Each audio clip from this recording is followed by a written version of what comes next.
সূরা আল বাকারা আয়াত 1-5 এর বাংলা অর্থ। আল্লাহর নামে শুরু করছি, যিনি পরম করুণাময়, অতি দয়ালু।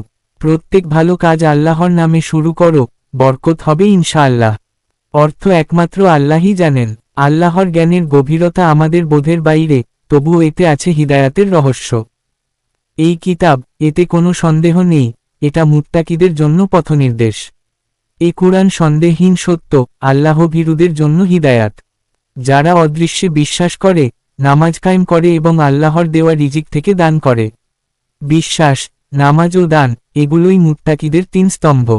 যারা তোমার উপর নাজিলকৃত ও তোমার পূর্ববর্তীদের উপর নাজিলকৃত কিতাবে বিশ্বাস রাখে এবং আখিরাত সম্পর্কে দৃঢ় বিশ্বাস রাখে।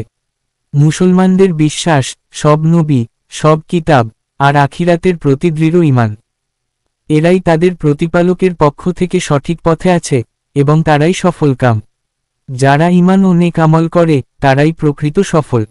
পরবর্তী ভিডিওটি দেখার জন্য আমাদের সাথেই থাকুন। লাইক, কমেন্ট, শেয়ার করতে ভুলবেন না।